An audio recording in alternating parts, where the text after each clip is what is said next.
You're in the middle of the ocean, sinking.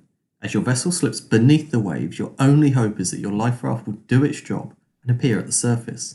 You're completely reliant on its HRU. A HRU is a hydrostatic release unit, and its correct rigging and operation can literally be the difference between life and death. Life rafts are stored on open decks so that they can be easily accessed.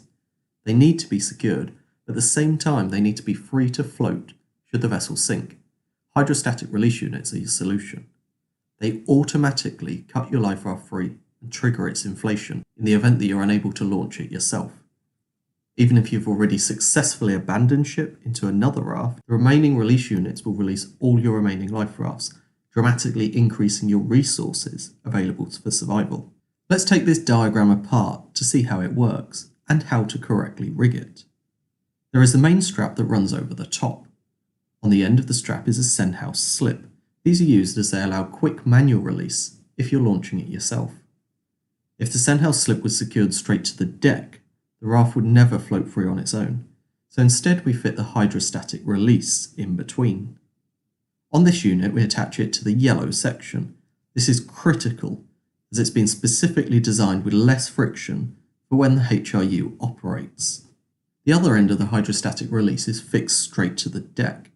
This end does not need to come free, so we can use a shackle here. The final part is this red section. This is the weak link. We must attach the painter to this part.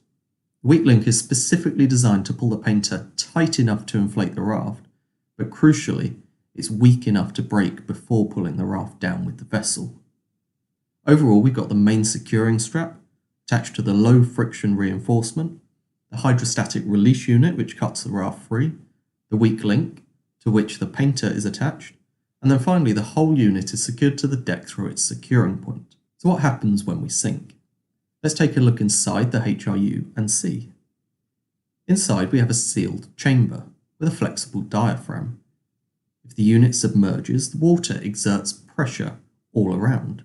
This compresses the diaphragm, drawing the securing pin up clear of the blade.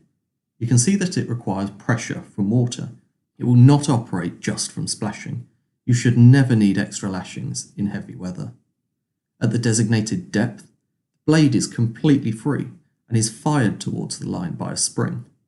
This slices the line, effectively removing it. With the line completely free, the low friction reinforcement separates from the send house slip. The entire securing strap is then completely free, so the raft floats upwards. As the raft continues up, the painter is pulled tight. This is enough to trigger the inflation of the raft. As the raft inflates, the increased buoyancy applies ever more force to the painter, until eventually the weak link breaks. As your vessel slips beneath the surface, a correctly fitted hydrostatic release unit will automatically launch every one of your life rafts. It's always worth checking they're correct. It's shocking how many cases still happen where rafts have not launched due to being incorrectly secured.